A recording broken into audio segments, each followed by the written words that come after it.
G'day listeners, welcome to Bar Karate, the sailing podcast for another week. What a week, I cannot wait for this one.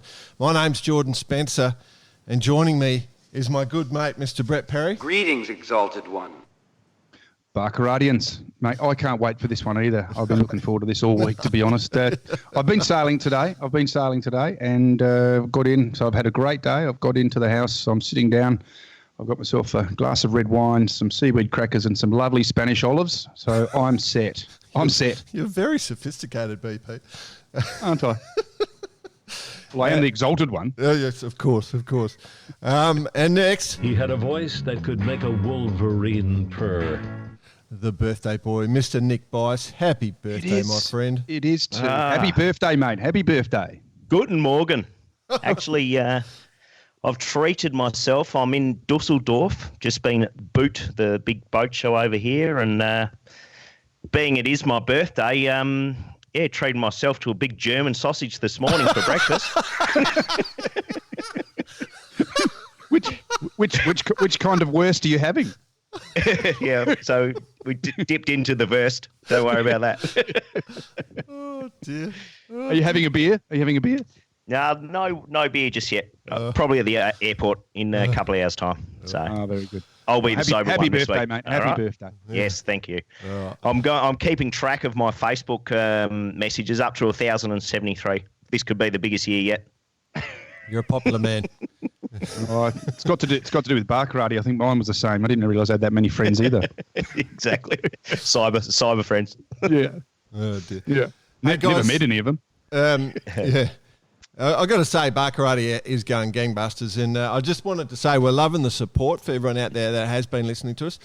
For those who've joined us later on, just to explain the methodology, we do this just for fun. We're doing it because we love doing it, and we're hoping to actually drive a bit of consciousness around our sport, and drive awareness and actually make people more interested, and hopefully, because we get absolute legends on the show, you can learn a few things.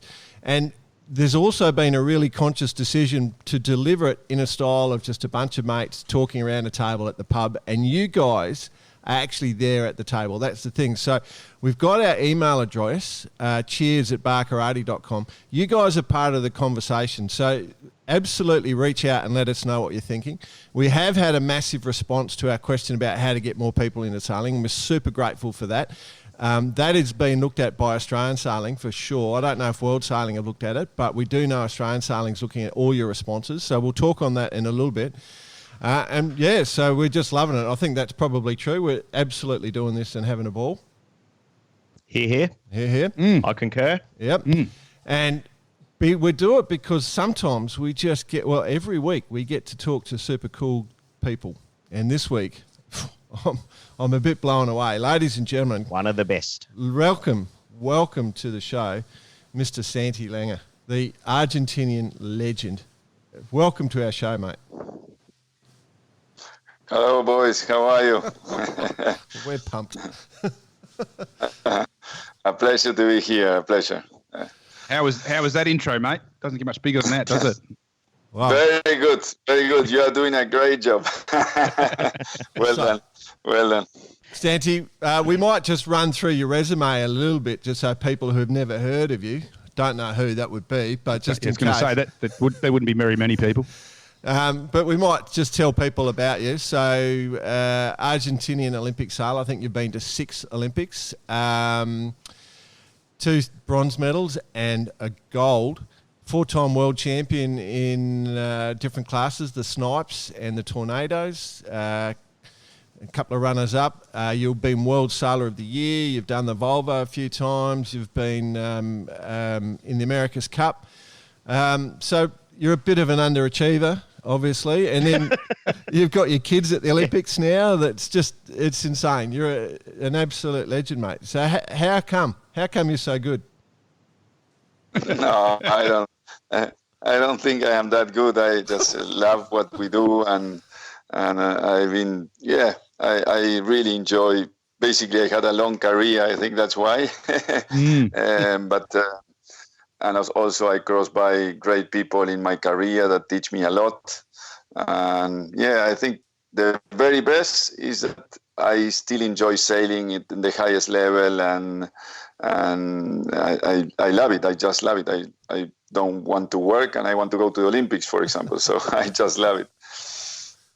Beautiful. Well, I had the pleasure of working with you in the Volvo in 2008 with Telefonica, and I must say that we have this little thing here at Baccarati where you can be a great sailor, but you can be not such a nice person, and it doesn't work out. I wasn't going to use the word we normally use, but in your sense, it was a true pleasure to work with you and alongside you, and we did our best in that event, but it was really great to have you to work with you. So, congratulations on all your efforts.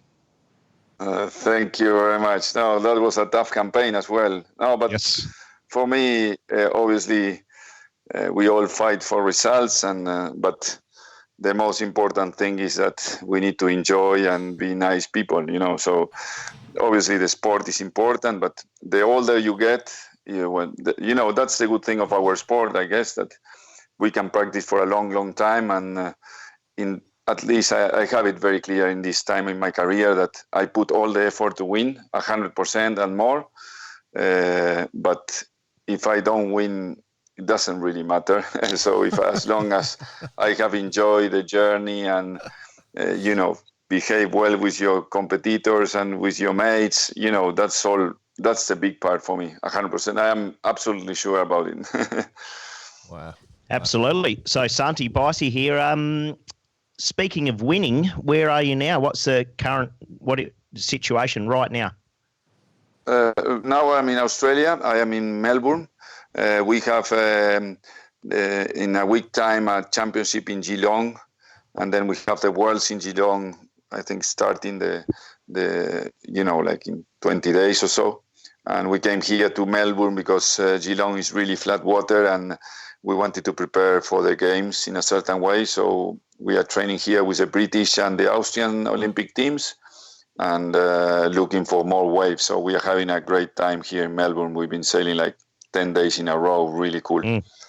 Which club are you based out of, mate? You got me in this one. It is Royal Victorian Yacht Club. It has. I was amazed because this club was represented in the America's Cup once. It was written there, and really cool. It was a story of a 23 years old guy that funded $10,000 to get the submission for the cup, and then they have done the cup for representing this club. So pretty cool. Very cool. So Santi, we I left out the TP sailing, all the other stuff you do. You've done.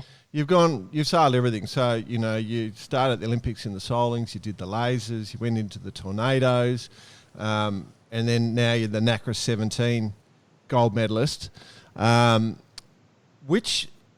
we go, like I said, the America's Cup and then the Volvo, let's touch. What is the highlight of your career, this amazing career you've had? What is the thing that stands out? Anything? Oh, for sure, the Olympics in Rio. No, yeah. I've been dreaming to win a gold medal. If you take I led to you to make the calculations, but my first time to try to go to Olympic Games was the Moscow Olympics. I lost the trials, then I tried to Los Angeles. I lost the trials, then I make it to Seoul, and when I was young, being Argentinian. Was impossible to dream even to go to an Olympic Games. There was no budget, we didn't have anyone to dream of. So for us, the America's Cup, the Volvo, the Olympics was something really impossible. And so it was a long journey. That's why I can sail now when I am this old, because at the beginning, I did my study, I had my boat yard, I worked with German friars. And sailing for me was a weekend, a hobby. But slowly after the Olympics in Seoul, I realized that, I got hooked into the Olympics. I wanted to have the opportunity to fight against the good countries, and slowly it came. It went into a way that for the 92 or for the 96 Olympics, I nearly sailed for Spain because I couldn't find the budget to sail for Argentina, and I went to live in Spain to try to get into a better country. So it's been always a dream, and so I have to go to the Golds in Rio Olympic. Well, hang on. Can I just ask? So, sorry, guys. I know you both are desperate to ask, but I just want to set this one up. Then I'll leave you to it. Was the highlight the fact that you won the gold? The fact that your two sons were sailing and you went the opening ceremony together, or was the highlight the fact that you had major surgery where you basically gave up most of a lung just 11 months before the Olympics, and then you go on and win a gold as probably the oldest sailor at the event? It was just incredible, mate. It's like, and if my memory is correct, you got a penalty in the medal race, and you had to fight back from last. You got up to sixth, I think, and then the Australian pairing was second. And if they just got one more place, you hadn't got one more place. It was 1 point difference. I think is that right? That's my memory. We got 2 penalties in the medal race, even worse. The first one at the start, that was after the umpires came to me saying sorry because it was a mistake in the umpire. So we started the race way behind. A medal race today is at 20 minutes. So if you start with a 360, you are mostly done. You know, it's very hard to do better than last. But we sailed really, really well.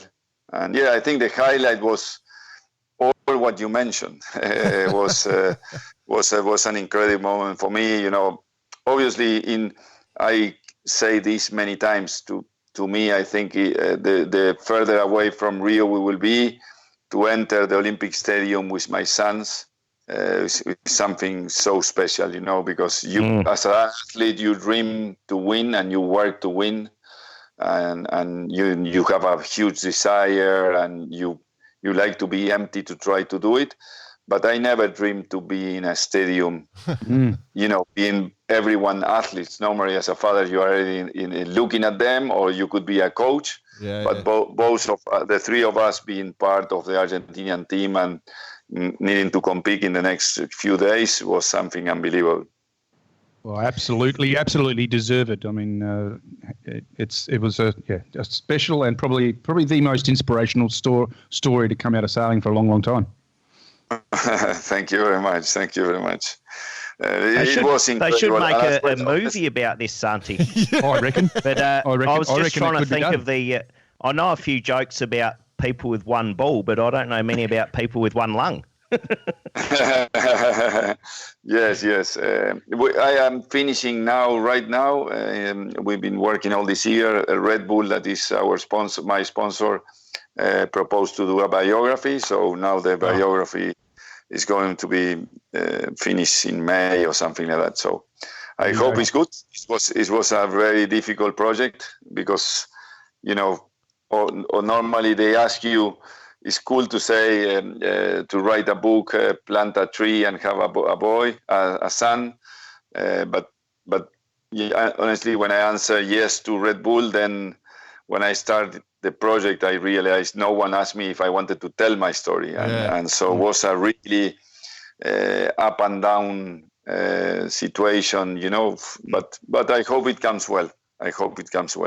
Well, there you go, Barcaradians. Stand by for that release. I've got this image in my head after the gold medal.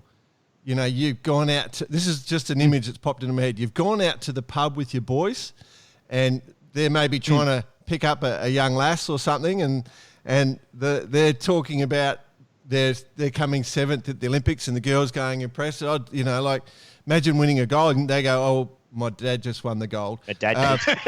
And, you know, then like it's an extreme sport, you know, anyone sponsored by Red Bull, like that's our dad's sponsored by Red Bull. It must be hard to compete with you, mate. It really must. Like, it's incredible. No, my kids are great sons. Yeah, I am.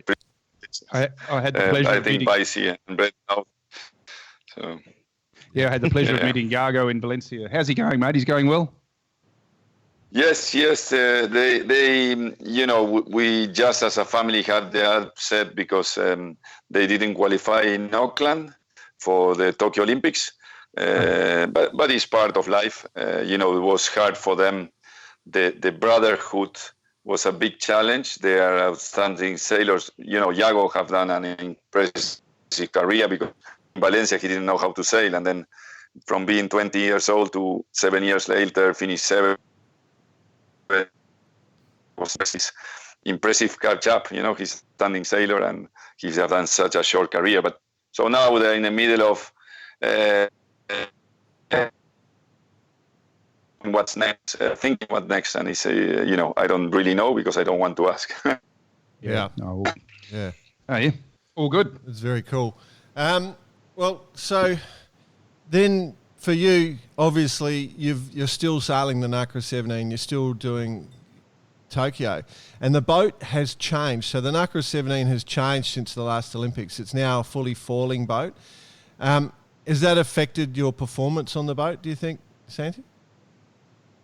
No, not at all. No, that was our when we started. Immediately after Rio, I knew I wanted to continue because of what I said. In a certain time of my life, I realized that I just wanted. I don't care about money, about anything. I just wanted to make sure I do every day what I like, and sailing is what I like. So I was sure I wanted to continue. Ceci at the beginning was a little bit in doubt, but then we put all together, and so we, in our planning, was the first year was a question mark whether we will get used or be good enough to sail a foiling boat, and luckily the results came very good immediately, and the Worlds in Aarhus was our first regatta that we really wanted to perform well, and I think we lost it by an OCS in one race. If not, we were leading the whole regatta, and that was our main objective in this quadriennium. So no, we feel very comfortable on the foiling, and really motivated, because I think we are experiencing something new in the sport, and so it's really cool to be part at my age, to be part of that learning process. I think it's a jump the sport has made the same way as I believe. I try to imagine when they were sailing dragons or 5.5 meters, and suddenly someone got the chance to sail a 470 or a planning boat. I think now we are going a kind of the same step in our sailing, no? Yeah. Actually, that's the other thing the girls would have asked at the bar, do you foil? Do you sail one of those falling boats? Oh, no, my dad does. No, Dad does. So on that jump, Santi, obviously with such a career that spanned many, many years, is foiling the biggest jump that we've seen in sailing? Yes. Yeah, for sure. It is fascinating. And as well, I think because I speak a lot, people, I can meet probably the same as you, people that are against it, and this is not traditional sailing. And, I feel like I can speak about it because I also love sailing a TP52 or sail a soling. I love it. I love the strategic sailing a lot. And what I really believe on the foiling is that it just makes you a better sailor, because normally we as a sailor, when we try to make a boat fast, we have the speed of the boat, the angle to the wind, and the heel. And now you ask for another variable that is the height of which you want to sail your boat. And then the boat becomes so sensitive to the trim of the sails. Like, for example, in the Nacra, going downwind, if Ceci is not trimming well the spinnaker or I'm not trimming well the main, the boat get unbalanced and start trying to sail with more bow up or more bow down. So things that are very difficult to pick in a TP, whether your Ginga trimmer is good or not. In a foiling boat, you spot it straight away because you are changing so much the driving force that is so high up that as soon as any of the sail is trimming wrongly, the pitch of the boat varies. And it's, if you are sailing upwind and suddenly you run into a lull, if you don't anticipate that lull, you will capsize. It's unbelievable Sure. how much you have to anticipate to a gust and a lull. At the end of the day, it's the same sport, but Sure. the feeling you need to sail properly a foiling boat is unbelievable. It's sort of made you speed up the reaction time, and that's probably what we're talking about here. We've touched on that a fair bit with foiling. The second you are off the trim, you're off your foils. Exactly. It changed. You have to, and it's exactly the same. A good TP52 mainsail trimmer will issue the mainsail before the gust and will pull it before the lulls. So, but in foiling, you see it so obviously, which is fascinating. And so really, I am a big fan of having the Olympic classes all the same, because I am coming from a country that is very hard to change classes. But I must say that it's good that at least some part of the classes keep into the development phase, so the sport keep growing. I think it's so cool. The foiling is so cool. Well, that's all good and well. So you've got yourself foiling. Denmark have just launched a sail GP team. Maybe we're going to see you in a sail GP. Hey, what about that one, boys? Good question. Well, I hope so. I was talking with someone else about that before, but I was only joking. I was only joking. No, why not? I know, of course, I would love to, but unfortunately, it will be hard to find that money in Argentina. But it's okay. But how about this one then? How about 2024 in the double-handed offshore boat for the out of Marseille? No, Marseille will be again in the Nacra.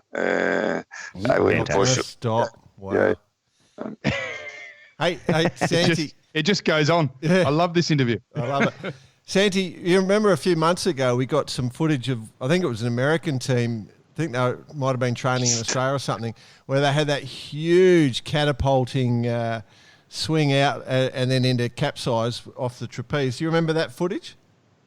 Yes, of course. I've seen it many times. Have you done anything like that yourself? No, I think I'm more conservative. Good answer. Can you imagine? That's the best footage I reckon we've seen in sailing for a long time. It's crazy, man. It's unbelievable. Yes, I think I am a little bit more conservative. And we push as a team very hard downwind, but I think they are on the catamarans. I have too big of a respect in the catamarans in the dead zone, so I try not to be there often. Sure. So in between all the Nacra sailing this year, do you get a chance for anything else as well? Are you jumping back in the TPs at all, or straight just 100%? No.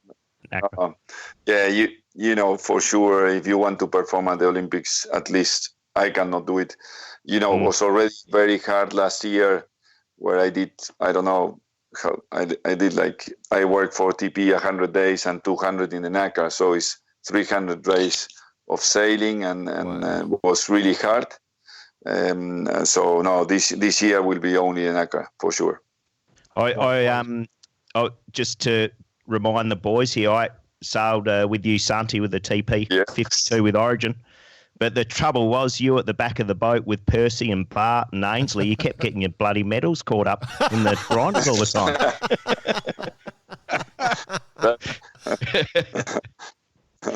That was a privilege to sail with that team, obviously. Wasn't it? Really memories.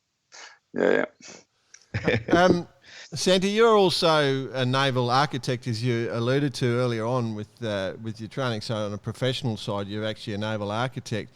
And I see you built yourself a little powerboat with a bit of a hybrid engine in it and stuff like that. What caused all that? What motivated that, mate?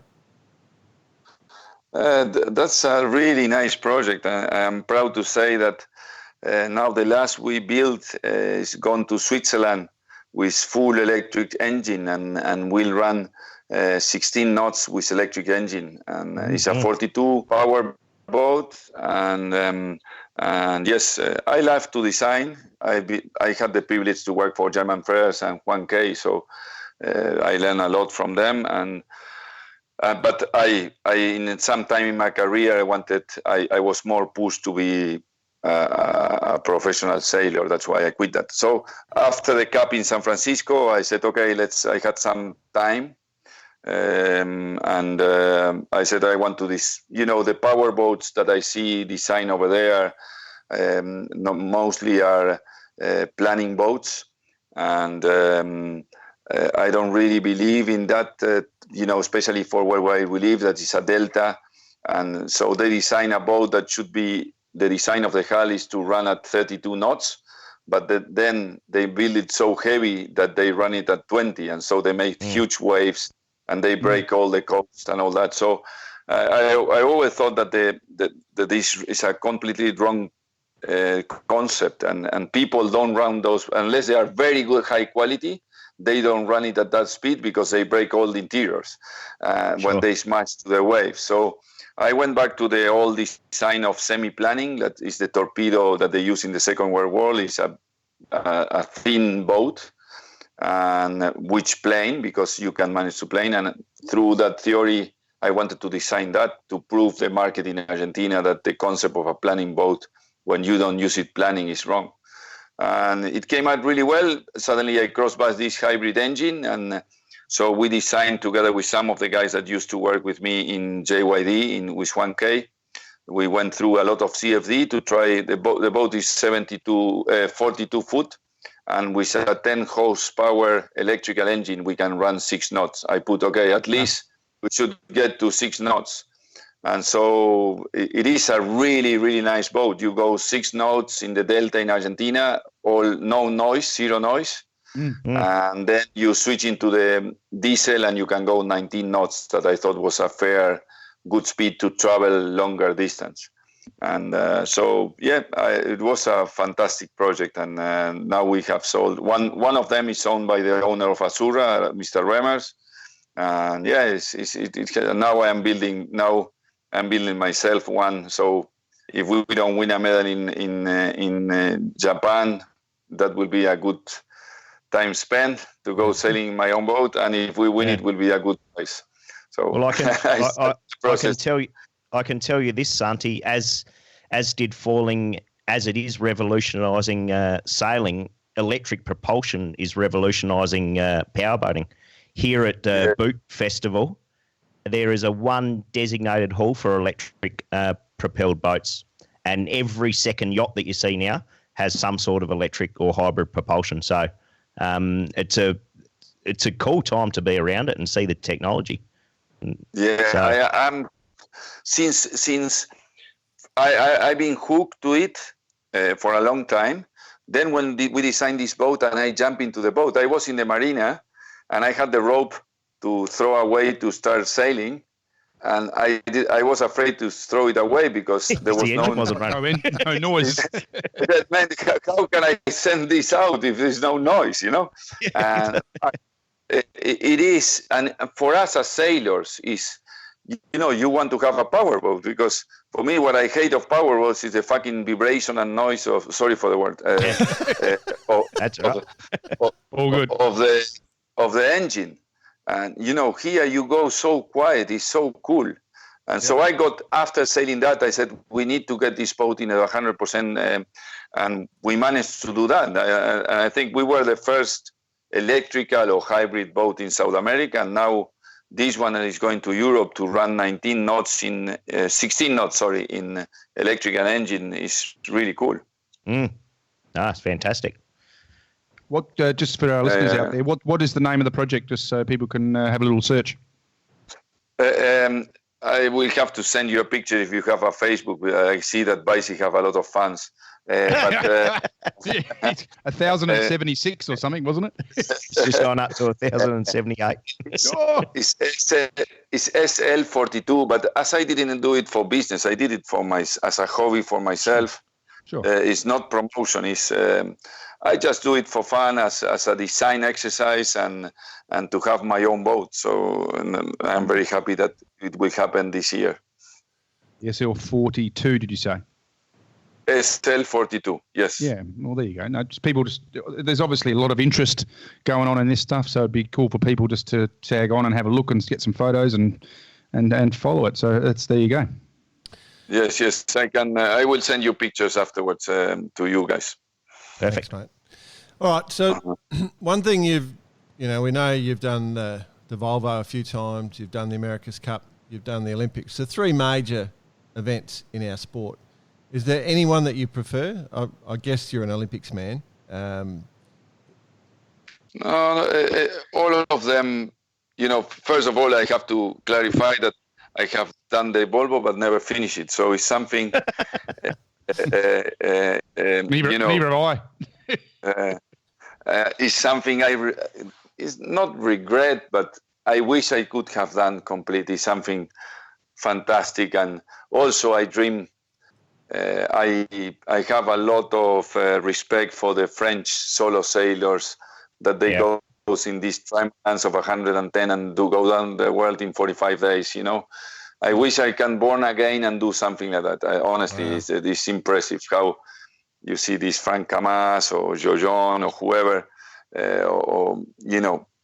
I admire so much. And yes, that I would like to finish. But all in all, I feel privileged of being part of a little bit of everything. Or even in the Olympics, I have done the Olympics in every single time in a different class. Basically, the tornado, I did 3 in tornado, but they've been changing. First was only without Jennaker, only with a jeep, and then it became with a Jennaker.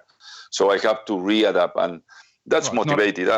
Motivate me a lot. The fact that you need to adapt it is an important fact of our sport, and I think it just makes you a better sailor. The more classes, sometimes when I hear coaches, Olympic coaches saying you cannot sail big boats, or federations that prohibit their athletes to go and sail something else during the Olympic cycle, I fully disagree, because I think the more sailors you sail with, or the more different the boat is, the more you learn.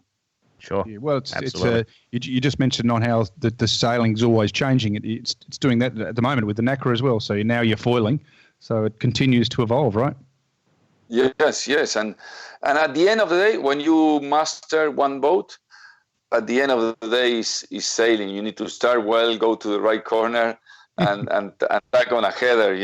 It's the basics. It's still exactly the same. It's just, when you go from a slow boat to a tornado, a fast boat, you realize that the wind speed is more important than a shift many times, or little things like that. But at the end of the day, it's just to get used. I remember a lot of frustration when I started sailing catamarans, that I thought, I lose a lot of races because of bad luck. And then after a while, I just realized I was not good enough at reading the wind. And I was playing the game too geometrically, because I was coming from slow boats like the Soling. And I really love fast boat, because I think the geometry to be a good tactician is mathematics, is statistics and mathematics, but the art to read the wind is fascinating. And so the faster the boat goes, the better you need to be with your eyes looking at the wind, and it's the most, and is the hardest part of our sport, the feeling, I do want to say, Santi, pretty much I'm fairly certain, I can't say all of them, but I pretty much think all the Sail GP team guys listen into Bar Karate. So if you did want to go on a boat, do you want to just go for a blast, or do you want to actually have your own team? We can fly the flag, the Argentinian flag. I wish they could. Honestly, I think it's a great circuit. I've been with a little bit with Artemis after Rio. I work for the team in Bermuda as an outside part, and it is fascinating. It is a very, very cool boat. Well, so Santi, I'm involved in the sponsoring department, so maybe we'll sponsor you with Red Bull. Thank you very much. Our people speak to the Red Bull people and see what we can do, eh? Yeah, no worries. They need a Ginga challenge boat on the Sail GP. They definitely do. Oh, we know that. Santi, are you aware of the Ginga challenge? No, sorry. Okay.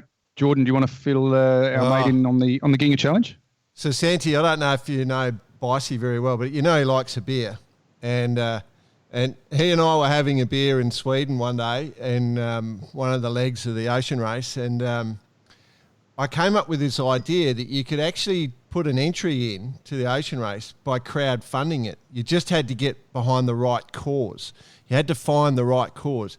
And the cause I came up with, just completely randomly out of the blue, was that all the redheads in the world, you know, the gingers, the Gingas, what we call a Ginga in Australia, you know, they've been maligned and they've been criticised, but there's so much red-headed talent in our world of sailing that we just thought, let's get behind the Ginga challenge. So we're trying to get out to all the hairdressers at the moment. Every time they cut a redhead's hair, they charge an extra $2, and that goes into the fund. And then, you know, we've got patrons, and we've got, we've got Slingsby and Spit Hill. Is that why my haircut? It's gone up $2. That's right. So much. And my theory is, Santi, they wouldn't make it to the start line because there'll be a punch up before they, just after they leave the dock. But Santi, have a listen to our team. We've got Slingsby, we've got we've got Jordan Spencer, of course. Yep, we've got Spit Hill. I'm going to have a little crack. Who else we got? We've got a bunch of people. Kyle Langford, he's in. We've passed him apparently. He's denied it. Long, come on. Oh no, apparently downstairs. No, he denied it. He denied that. And then to top it off, we've got a bunch of Mongolians. Yeah. So we looked up what races in the world. Not a bad team. Yeah, we're all right. Sorry about that. On you go. Back to the run sheet. Yeah, we went off. Yeah, so maybe we'll put a Sail GP team instead of an ocean race team. We'll put a team into something somewhere at some stage. Yeah. Well, I reckon we should roll on to a few discussion points, team. Is everyone happy with that? Absolutely. Yeah, for sure. Good. You have got topics going on. Or what? Wow. Let me throw a topic at you. So this week... This is a good one for you, Santi, actually. Yeah, It'd be good to get your reaction. Yeah, this is perfect for you. So we're asking you directly. So this week, Ken Reid, you may have heard of Ken, came out this week and said perfection is killing the sport. He was aiming that at PROs effectively, where the hunt for the perfect course, trying to get the start line perfect. They're spending so much time doing that the sailors are getting frustrated and just put the race on, just go, is what effectively he's saying. The perfection and all this sort of downtime between races is really bad for the sport. Have you got any thoughts on that? I 100% agree. I will go on top of that. I think a kind of the tradition, people against new things.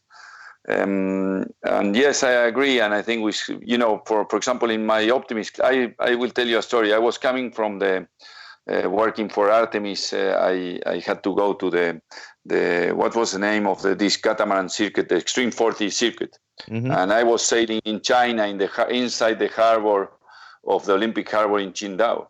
And we did 36 races there in 4 days or something. It was crazy, and it was even hard which marks you have to round and all sorts. And then I came back to Argentina, and I wanted to see my kids that Klaus was sailing for the 29er. Bloody hell, I had to drive 1 hour my motorboat to get to the racing area. Yeah. The course was so long that he hit the wrong corner.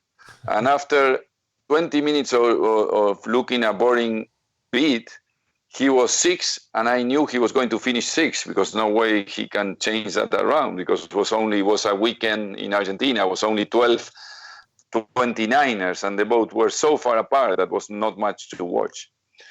And so in my club, I pushed that the sailing school should be right on the breaking water, on the inside the little bay of our club or whatever. Mm-hmm. Any level. It cannot be that a medal race of an Olympic, I have to sail it a 20-minute race behind the Sugarloaf in Rio, which the winds are crazy, and then a national championship of optimists is a 1 hour race that you have to wait 2 hours till the wind doesn't shift more than 10 degrees. So I think from the beginning we have to change it, and should be what I like. I think the concepts have to be added that should be lots of races. What we cannot do is sail 2 races a day in bad conditions. If you are going to make it shorter or closest to land and easier, what Kenry just said, you have to do more races so the best ones still win. Because if you do, and I think I was proposing this to Asura when we, in the typical dinners of the team. I was saying, if I will run the TP series, it's not good for the owners that we start meeting at 10 o'clock in the morning and we finish racing at 5 for only doing 2 races. And so we launch 2 hours before the start of the first race. I can remember, depending on the venue. Then we have to wait that the shift doesn't shift more than 10 degrees and everything is square. And we only do 2 races. I said, we should put the marks immediately on the entrance of the harbor. Should be a limit of how much you can launch, you can be off the dock. 20 minutes, that's all your time you got, as they do with the medal races of our regattas. Off you go, and in 2 hours you do 3 races or 4 races.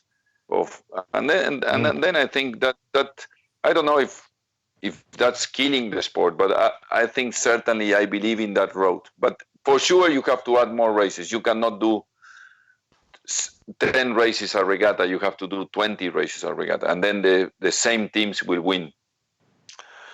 In general, in the sport, I think what I think our sport needs is a lot better promotion. I think what I put number 1 of the things we need to change in our sport is the promotion. It is not possible that nowadays important races are not well filmed and shown to the world. And that's, for me, is the biggest problem we are having. Cannot be that all the Olympic regattas are not shown to the world, or the good regattas in a very good professional way, with everything. I think that's killing us. We are joking now about social media, but you see the top sailors. You get a Nathan Aldrich or any of these guys that are incredible good sailors and talent. And you see the impact they have in social media, and it's very little. It's less than a second division hockey player in Argentina. And today, social media is, as everyone knows, is the biggest impact in our society. It's not the newspaper or this or that. It's other ways of communication, and we are still very bad in that in our sport, and we need to change that to get to the young people. Very cool. So it's events. It's making the events exciting, and also marketing and publication, and making people aware of the sport, which leads to quite a few topics we've already been talking about. Yeah. So, for me, the marketing is a double-thought word, because I don't want to promote the sport. I just want to show it. Yep. Which is marketing, obviously. Sure. But it's the problem is it doesn't matter if we foil in the Olympics or not, because we don't show it to anyone, and suddenly we have this stupid rule that the medal race must be at 3 o'clock, and then we sail in 2 knots with a foiling boat. We have like a Christmas tree under the water, because you have all these foils for nothing, and we go at 1 knot. Our sport, we have to accept that cannot be TV. It have to be the same as surfing. How do you say, more conditions, more driven by the conditions. Yeah. Yeah, or internet. Internet is we are not a sport that we can assure that at 3 o'clock we are going to be racing. So I think it's stupid to put an Olympic class that is foiling and then put mandatory that you are going to sail in 2 knots of wind. Yeah. you have to be a bigger window of the same as surfing. You call in the morning, they say, no, today is not surf. You wait till tomorrow. That's it. Yep, I agree. Good one. I like that. What we also want to bring back in is actually a bit more banter between between some of the teams, not just the normal not the normal sailing response. You know, just to get the conversation happening a little more, maybe something a little more extreme as opposed to conservative in the banter stakes. Bit like the boxers, let's say. Yes. I think we have to. All that is good. I think CCP is doing a good job in that sense. They are doing. The show is nice. It's interesting to watch. They are generating, how to say, personalities, which are I think they are doing. Yeah, I think that's a huge word you just struck on then. Personalities. I don't think we actually push the personalities in sailing, enough. Amongst ourselves, we do. We have a good crack and a laugh at each other. But I think to the global audience, the people want to know about who we are. They're coming out in Baccarati. We're bringing them out on Baccarati. We are. No, I think that's very important because as well, we are such a composter sport, like even to perform, we win and don't celebrate because we know we need to perform and we are quiet because it's the way our sport is, which is right. But we Santi, have to... I don't know about that comment, mate. If I win, I celebrate. Oh, mate, I'm still celebrating from the second position coming into Cape Town in 2005. But I mean, I know what we exactly understand what you mean. But Santi, I'm still celebrating coming third in the Hobart and lost a protest and got whacked to sixth, but I still came third. That's good. Yes. I like that. That's the way it should be, for sure. In my heart, I came third. Well, of course. One of the interesting things that you're talking about, Sandy, you're sort of crossing over a lot of conversation we've had this week. We actually had a discussion. The show last week was a lot about how we bring people into the sport. So that's why we sort of led with what Ken said, just to make it easier. And we put a post up on our Facebook page, and we got a huge amount of response around the world. And a lot of the things you actually just mentioned came up, promoting the sport, making it available, like all the things that you sort of talked about, making it easy to get into yacht clubs, bringing the cost down. There was a whole bunch of different things. So I don't know, like if I asked you that question directly, what would you do to bring more people into the sport? So to expand on what you just said, how would you respond to that?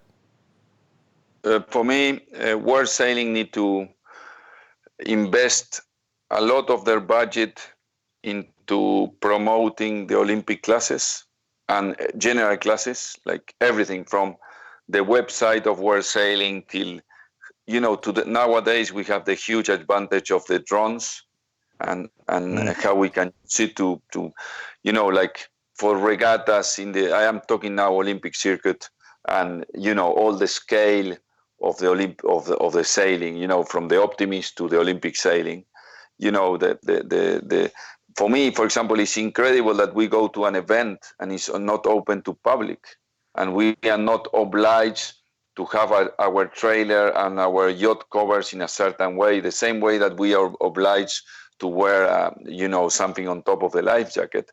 Our cover of the boat at night should have a flag. And I think, for example, when you go around Europe, you see that any event a city do, the people are hungry to go and visit. They don't know what to do on the weekends. And I think it's bloody cool if we could have the top 10 ranked teams in any event that, with a little CV, all very tidy, that the people can walk past and see how you work on the boat, how you prepare to launch, how you come back and de-rig the boat and wash the boat. That's enough of some, like today I went to Melbourne to see the tennis. I was telling my coach, I enjoy more this than going to see a match because I was able to feel the atmosphere of how they train before an important Grand Slam. And so I was there talking to some of the tennis players.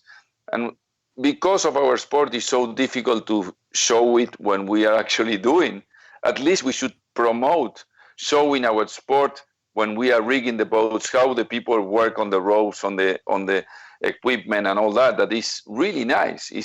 But we have to show it in the proper way. Tomorrow you will go to Geelong, and it's covers everywhere, boxes of different sizes, all, you don't know who is who. So first of all, that in the show, we need to show and invest money to show, that for sure. And then from the beginning, I think we have to make things a lot more simple. I think we don't need to call a boom. The boom, that piece of wood that is crossing your boat, when we try to teach sailing, I teach my kids, none of them went to a sailing school. I just said to them, okay, here's my boat, here's your optimist, you go to that point over there that was in a reach and come back. I agree with that. I agree with that 100%. I never teach them how to do a knot, what's the name, if this is a boom, a mast, or a mast step. Just go and sail and come back. And that's it. And we are, you go to any age, people start sailing. They first teach I don't know what's red is the right side of the boat and green is the left. What do you know? Who cares? The important thing is that we play with nature and we sail in the sea, and that's it. So sure. I think we completely need to simplify it as much as possible from the beginning and get all this tradition and I don't know. Different countries have different problems, I guess, too. In some countries it's like an elite sport, some others it doesn't. I don't know. I suppose then it's a regional thing, but we have to make it very simple and easy to understand and don't complex and go and enjoy the sea. And I think we have a lot of important facts that not many other sports have. That today, the terms of nature, that we play with nature, is something that our sport gives that none other sport give. And today, nature is an important topic in our societies, in the global warming, especially now in Australia, for example. And we should tell that we in a sport, we play with nature. It's really important. And we don't say that. The same thing, many times I was saying, we don't have public. I said, well, I feel that in our sport, it's good that we don't have public, because everyone that do our sport, he do it because he love it, and it's not show off. It's not egos. They just do it there without no one watching. And that's a very good value of our sport. We don't promote that. And there's a lot of things that we make to make simpler and make sure we expose it well, and we are making the things too complicated, I guess. There you go. Words from the man himself.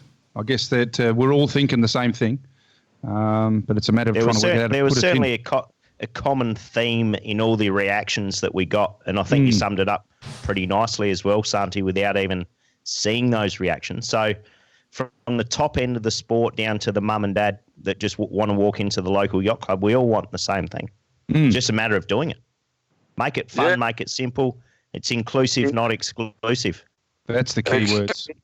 Imagine in the optimist, if your club have 10 optimists and the races last 15 minutes, we can put in those 10 optimists, I don't know how many sailors per day. And then there's a party going on with a barbecue. The fathers could watch the kids sailing if they are 100 meters from the ramp, which I'm pretty sure in every single club we can do it. And then we rotate the boys, and you do first round, second round, finals and semifinals, and all in a weekend. And you have 100 kids with only 10 optimists. And then we don't need for 100 kids 10 motorboats with coaches to tow them in and out. We have to get rid of all that. Yeah. Yep. Very consistent with what was said on our Facebook page. And if you haven't read it, and for those who contributed to that, it was good. It was really good, and it's definitely being seen. So thank you for doing that. And good word, Santi. I think BP's already said that, so we're well down that. So let's just get more people into it and have a good time. Just on another quick one, team. I saw a preview for a new Chris Nolan film this week. Tenet, Tenet. He always does really cool films, but I just thought I'd tell people, if you go to the trailer on YouTube, at 1 minute 19 on the trailer, you'll see an all-black Sail GP boat. And there's, I think it looks like Kenneth Branagh is the actor on the boat. But yeah, you can see a bit of Sail GP action on this film preview. Do we know? I think we've mentioned this, boss. Was it? Yeah, we mentioned it directly after the Cows event, Sail GP event. That we had a bit of inside mail that the Team USA, Rome Kirby was sticking around, and they were doing this filming, and he had to dress in drag, essentially, to disguise himself on his Sail GP boat. So that happened in between the Cows and the Marseille event.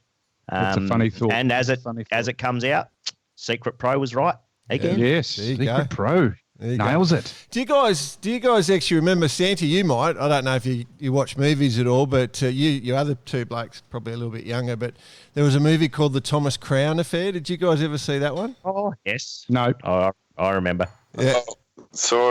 Yeah. Remember they had I think it was Formula 40s or something. They had a couple of Formula 40s or cats. Yep. And they capsized one of those. So it looked a lot like that, the short. So the same sort of setup. Some rich guy. I reckon that's one of the problems with our sport. We always talk about the rich side of it. It's not about money, our sport. We've got to get rid of that. Yeah. But spraying champagne all over each other. That's it. Anyway, I just thought people would be interested in that because obviously he does good movies, that bloke. And then, it's got a bit of sailing in. So there you go. Maybe we'll all go. Be good fun. Hey, can you do the transition bit again, please? What's that? Oh, just because. You like that fat bass, BP. Speaking of cool boats and money, I got a question to you all.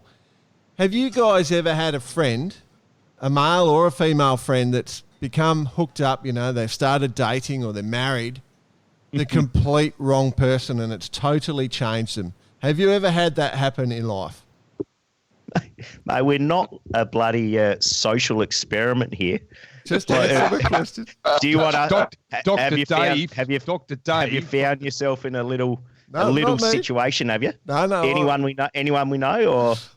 I'm just saying, have you ever just gone, when your mate hooks up with someone, you just go, oh no, we got to end this. We got to turn this off. We got to stop it. Have you ever done that? Like, have you ever seen that? Oh no, I have personally. Yeah. Yep. Yeah, personally, I'm saying. Yeah, I've had a crack at that myself. But why? Why though? Why am I asking this question? Because remember we were talking about the Ginga Challenge before. Oh, our patron is Prince Harry. I think we've lost Prince Harry to his missus. Lost him to Hollywood. We've lost him. We may have to find a new patron. Yeah. I think Ronald McDonald might be. Ronald McDonald. Oh dear. All right. That was just a bit. That didn't go as well as I'd hoped, but.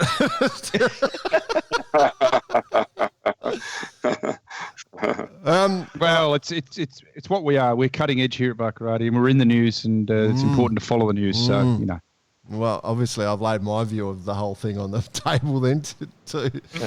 Well. What exactly are you saying? Are you saying that he's under a bit of pressure?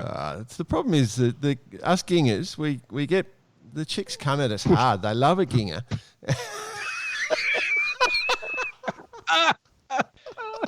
They love their egos more than anything. Yeah, but they know they seem to control us. Do you think that he's being controlled? Absolutely. That's the problem with being a Ginga. They're not real sophisticated with the chicks because they don't get many. So Santi's off. He's laughing his head off. Beautiful. BP, we got a complaint during the week. Oh, go on. Who was it?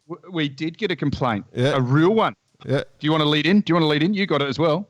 I'm not willing to accept this as a complaint. So Nick Watton, who is the Commodore, the Commodore of the Milang Yacht Club. So Santi, Milang is a little town in South Australia.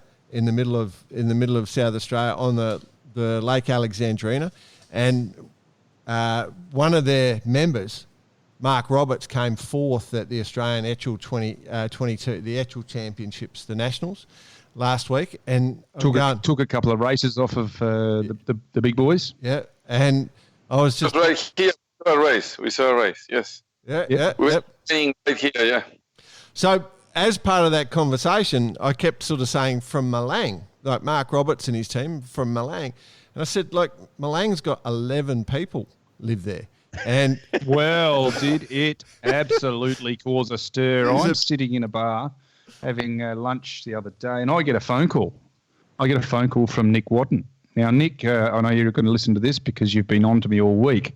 Milang, Nick is the Commodore of the Milang Yacht Club, and Nick has come back to me. He wouldn't have many members if there's only 11 people in the town. Well, let me just go through the numbers here, okay? So I've got the numbers right in front of me. So in Milang, 877 people live there, okay? There you go. The Milang Regatta Club was founded in 1858. Wow. It has 877 people is still like not much more than 11. I think we can we can round up. And I want to know what his distances are. I mean, there must be. This is a big rural place. So, anyway, so let me just get back to the numbers. So the Milang Regatta Club was formed in 1858. It has 148 members, of which I am one. Well, there you go. Are you? Yeah. I am a member of the Milang Regatta Club. Jesus, so it's not a quality club. No. They take anyone, of course. Well, I had to. I didn't have to go through the screening process. Did they make you join up this week so you could say that? No, I've been a member there for a while. Anyway, sorry, mate. One of the reasons he rang up, and he was, he was pretty, one of those sort of situations where he was, he wanted to promote. He said, "Look, this is just wrong. What you're saying. 11 people. There's 877 people here. We've got X amount of members. We were formed in 1858. Blah blah blah." But he wanted to say the Milang Goolwa Freshwater Classic is on this Sunday, so he was using it as an opportunity to plug his event. Promote the event. Of course it was. Yeah. But, and why not promote it too? One of the best races in South Australia, for sure. It's super cool. Absolutely. Sandy, so Milang, like we said, it's this tiny town on the lake, and they sail basically point to point. So they go from Milang to another tiny town. Well, it's probably a bigger town called Goolwa. And when you get the night before, you all go to Milang, and a lot of people will do it on different boats like catamarans but a lot of trailer sailors. And so you sleep on your boat the night before. So we all borrow trailer sailors. And what you do, they've got all these reeds there. It's very shallow. So you pull your keel and your rudder up and you come at full speed and you aim for a gap in the reeds and you just drive the boat into the reed. You don't anchor, you don't do anything. You just sit in the reeds all night, and then you got to try and back it out the next morning. It's super cool, and then you just sail down the river, and so that's the 50th running, BP. I just about to say. So this particular event is the 50th year this has been on, and in South Australia, and if not Australia and the world, it's one of the biggest freshwater events. Okay. As far as sailing in South Australia is concerned, it's right up there with the Teakle Blue Water Classic. You'll have to do it, Santi. You have to do it, mate. You could do it in Nacra. A lot of cats do it. You could do it on the Nacra. You could do it on the Nacra. You could do it. I come next year. I come. Oh, could you imagine? Could you imagine if we managed to sort that out and get Mr. Santi Lange down to do the Goolwa, Milang to Goolwa race? Couple of gold medals around his neck. Yeah. You know what would be the cool thing though for Santi is that if he's on a fully falling boat, there's a fair chance he won't run aground like everyone does. There's a lot of touch. If he did. Probably go around really hard. Yeah, I was going to say, if you did run aground, it would be catastrophic. Yeah. All right, good work. So well done. Big congratulations there to Nick Watton because he managed to get himself a plug on the most popular sailing podcast in the world. Okay, I was waiting for a response. It's just accepted. What, the roll of my eyes? You couldn't hear that? Yeah. Well, look, This is a bit off the run sheet. This is a bit off the run sheet. Go. Have you got 1 minute? Have you got 1 minute? Do whatever you want. This is cool. Come in here. Come in here.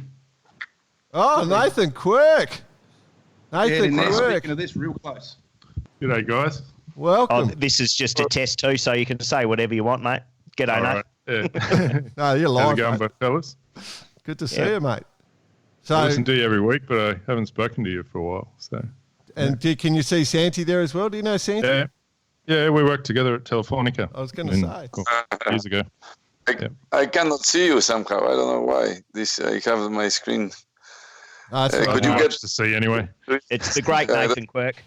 Nathan Quirk. okay, nice. We'll have to get you on for a bit of a longer session, Nath.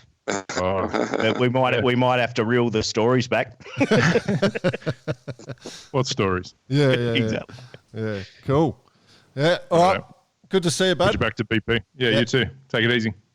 Cheers, mate. All right, so BP, whilst BP's sitting and putting his headphones on, he The people you meet, just happens to rock up at my house. How about that? Yeah, very cool.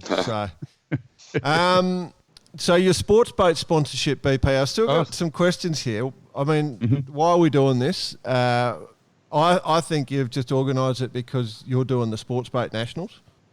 And you need a few new T-shirts. And you've a few new T-shirts.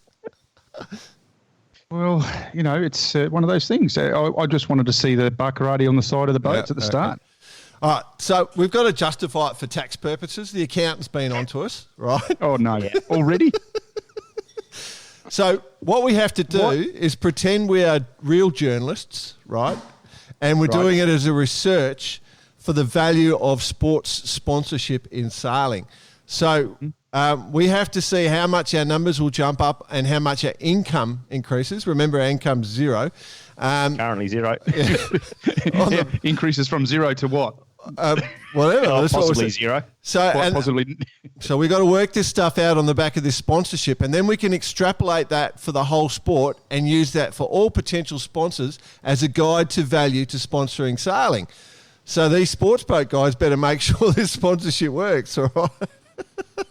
They are actually holding the key to sailing sponsorship globally. Exactly. That's what out I'm of trying this. to say. Exactly. No pressure.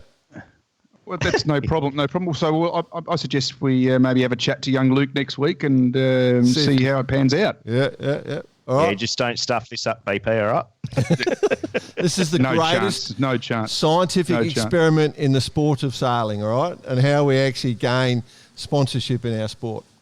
Australian Sports Boats, national titles, 16th to the 20th of February. Deciding Sponsored by all the Baccarati. sponsorship in the world of sailing, all right? Santi's Red Bull sponsorship is dependent on this. I know. Of course. Yes. All right. Sail GP announcements. A couple of announcements during the week. The announcement Argentina. Argentinian team.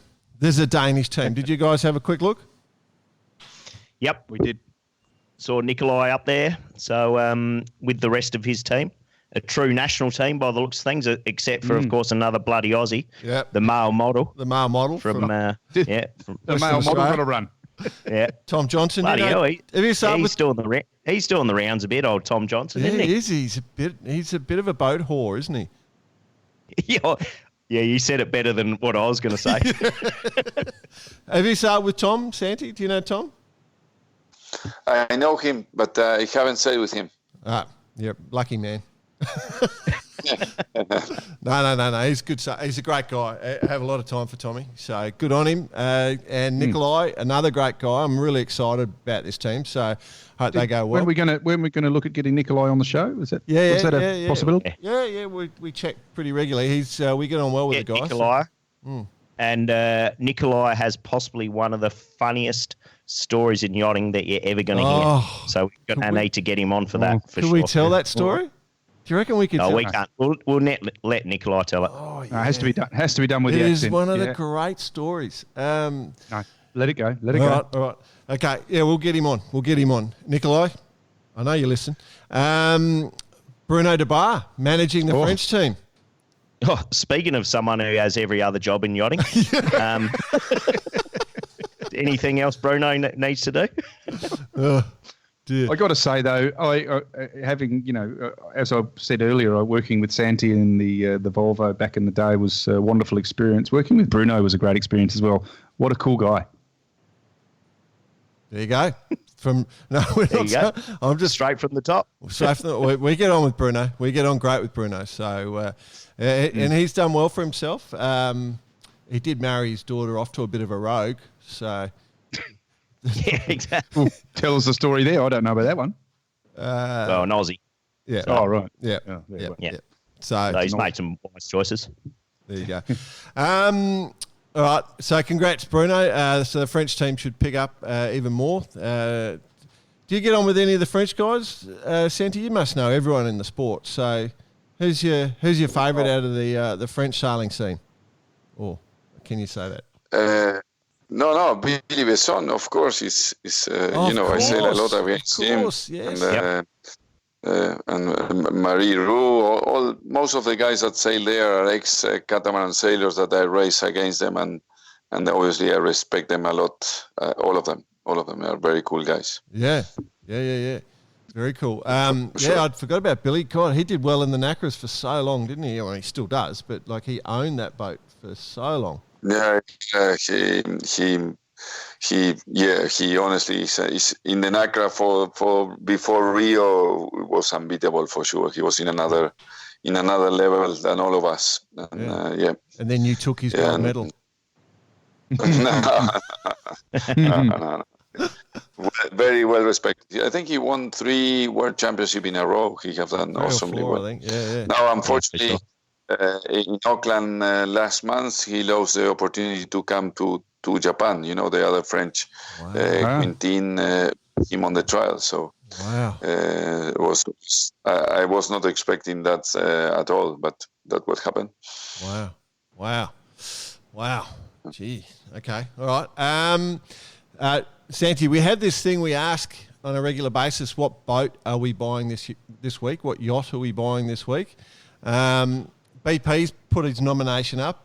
BP, do you want to talk about what you're looking at? Oh, it's just massive. Yep. It's a new. I wish everyone could see the video screen right now, just to see the enthusiasm on your face right there. Yeah.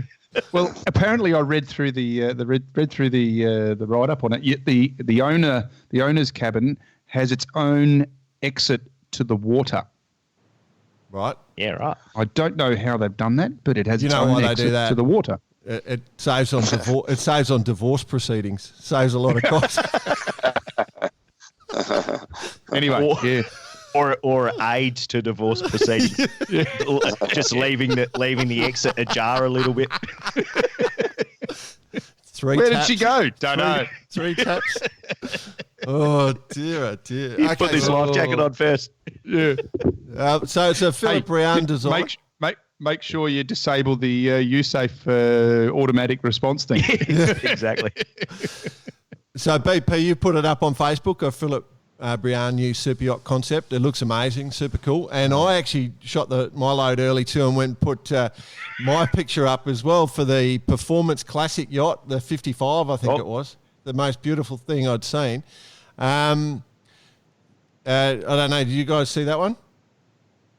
Yeah, nice. It was nice looking vessel. Yeah. Showed my wife. She said it heals. She's not interested, so it's back on the back burner. That one. Well, she could maybe join me then. Oh, Bicey, you've always gone. Tell me.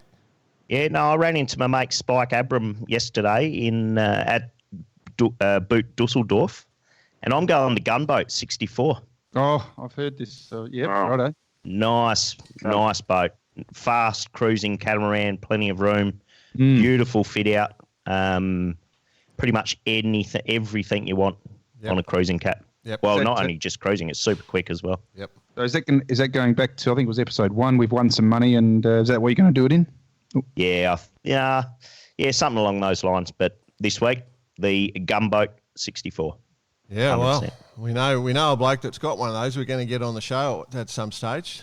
World Surfing Champion. I like your pick, Bicey. I like your pick. Oh, Good pick. Santi, we were just about to ask you what you're going to get.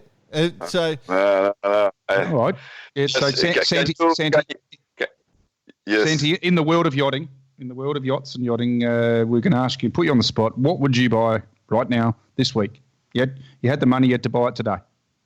I already sent to Bicey account to do the payment for the gunboat 64. There you go. It's a two-boat build.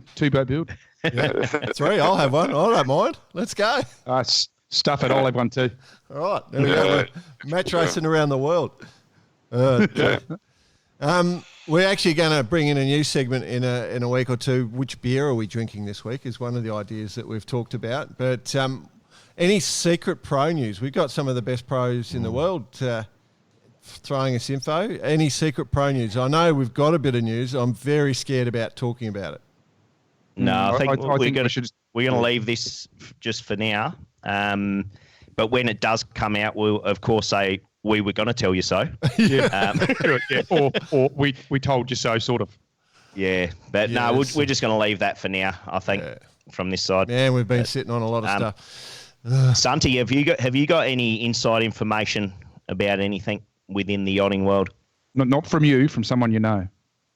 No, I am very bad with gossip, to be honest.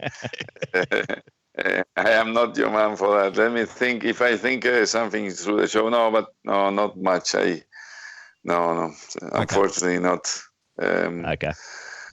Good answer anyway. Yeah, safe. No. Honestly, no. If I know something, you know.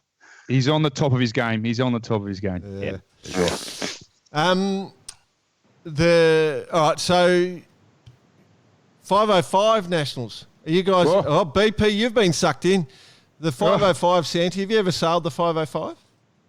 No, it's a boat that I always, looked at when I was young. I think it's a fantastic boat, And I remember when Steve Benjamin was a long time ago winning everything on that boat, and it is. Then in Victory Challenge there was a couple of suites that became very good. Yes. I think it's a really interesting boat for sure. Well, if you ever, Jordan, have you ever sailed a 505? I may have, yeah. What do you want me to say? You know, I have. Well, I know you got some nice photos. Yeah. Well, we can organise, Santi. If you ever want to have a go, you just let us know and we'll make it happen for you. Easy. Man, regattas to do after the Olympics already. That's good. Hey, Sandy, I don't know if you know Sandy, but Jordan wouldn't generally tell you. He doesn't tell a lot of people, but he was a world champion in the 5-0s. No, I'm big proud of you. It's a class. I respect that. I sailed in Victory Challenge with Johan Barne. I don't know, probably you met him, a Swedish guy. Yeah. But he was sailing. There was a couple of guys that told me, they really liked the boat. Yeah. Told me that it's a very good boat. BP's talking me up. I tried to win a Worlds. I never did. Oh, come on, mate. I sailed with a lot of good sailors is what I'll sail, Sandy. I've been very lucky to sail with a few good guys. So, and one of them that I sailed with is actually looking like winning the Nationals, a guy called Robbie Jewson. We may have mentioned him on this show. He's a great mate, Fritz. And sailing with another guy called David Snowd, who's probably your best mate, BP, Snowdy. Snowdy's a legend in the sport. He loves his sailing and puts everything into it. So they're looking like they're being beaten by Mike Holt, who's won the Worlds with Rob Waffle. So Holty, he chooses his crews, I think. He's got 2 crews he switches between. So Rob and Carl Smith. The great Carl Smith, the unfittest ex-Navy SEAL in the history of the world, although he's got right back fitter again. But anyway, so that battle's going on. We've just been bantering about the Nationals, but it's looking pretty. They're actually right next to you, mate. The 5-0s have got their Nationals at just down the coast a little bit from where you are. So I'm not sure they're finished yet. They've only done 6 races, but yeah. So they've had a bit of wind on, but. Today was particularly interesting. The Snowdy and Deuce got a 4th and 1st, and they've consolidated themselves, into a solid 2nd. They've still got to obviously keep working at it, but it's nice to be. I think they were 10 points clear from 3rd, and they're not far away from 1st. So they're the only other boat with a chance. I think they. And I think Fritz is slowly becoming the Stig of Baccarati. He's a It's bit. this. How do you say it? He's like this sort of phenomenon. Yep. Some great sailors in that class in Australia too, by the way, Santi. There's some real talent right through that class, so it's a good one to follow.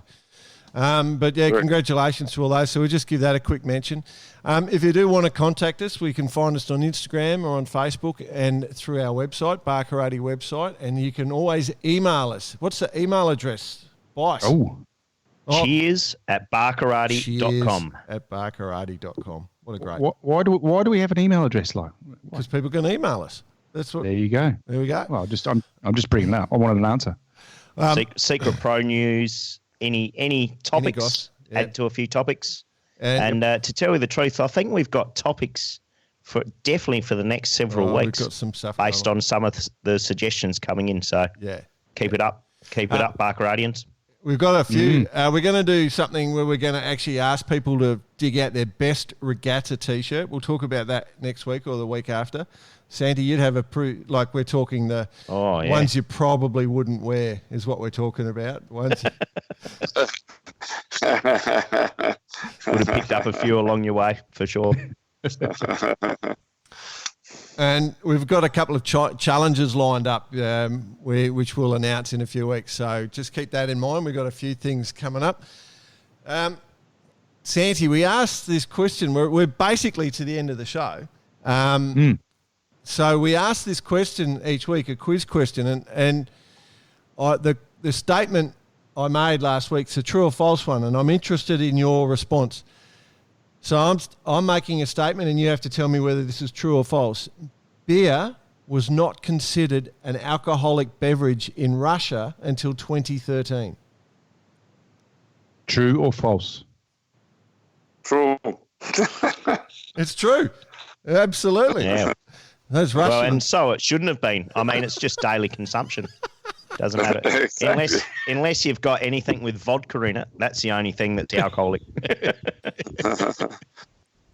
It's only alcoholic if you put a shot of vodka in it. Put it that way. So we do this. We do this each week, buddy. Santi, we try and come up with an interesting topic, and we ask a question. So for those who are following that one, it's a true fact. This one, Santi's for you, mate. We did this one specifically for you. But you're not allowed to answer it. You're not allowed to answer it. We'll talk after, all right? So when we sign off, you stay with us and we'll have a quick chat after. So there's a bit of a joke in Australia, Santi, is that every time we have to change the battery in our smoke alarms, which is something we have in Australia, I don't know if you guys have them, every time we change the battery in the smoke alarm, it's time for a new Prime Minister in Australia because we've had 7 Prime Ministers in 10 years, right? So my question is, in Argentina in 2001, between 20 December and 2 January, so about 10 or 11 days, how many presidents did Argentina have in that period? Okay, so that's the question for everybody. How many presidents? All right. Okay. Do you remember? Don't say the We'll answer. talk about Don't it say the offline. answer. We'll talk about it offline. But yeah, You're not allowed to say the answer because the Baccaratians out there have to do some research. This is their homework, you see. It's difficult even for me. Yeah. All right. Well, All right. Well, we can tell you the answer. we're about to sign off. So Santi, mate, we are truly touched that you want to come on our show, and we just love talking to you. You're a great man, and we hope, even though we're all Aussies, I think we secretly hope you can get another medal, maybe even gold, but we can't say that out loud. Just so you know. I tell you, one I have a lot of respect, and is a team that is really cool to race against. That is Waterhouse and Lisa. Well, the trials are still not finished. I also have a full respect for Nathan and her sister. So I think anyone that goes to Australia is a big bet that they will have one of the medals for sure. They are really incredible sailors and very good sportsmen above all. Very cool. Awesome. All right. Fantastic, mate. As you are as well, Santi. And thanks for your time. And best of luck for the coming year. Thank you very much. I will need it. I will take it all, Bicey. I will take it all. Good on you, Santi. Lovely to see you again. Lovely to catch up, and hopefully we can see you soon somewhere. The same. Thank you, everyone. Just saying on the important question of the show of how to promote the sport is all what I said is all in the positive way, because also, so it's topics that is hard to make it public because it's a debate, and I hate to say bad things about our sport in public. So it's only a question to debate and to try to find the best way of our love sport. That's important for me to say after we finish that important debate. And thank you very much for trying to promote the sport that is very, very important. Cheers, man. Good on you. Thank you. Cheers, mate. Thank you always. Joy. Put that music back on. Put that music back on. See you, everyone. Ciao. So little time, I'm gonna make it right, I'm gonna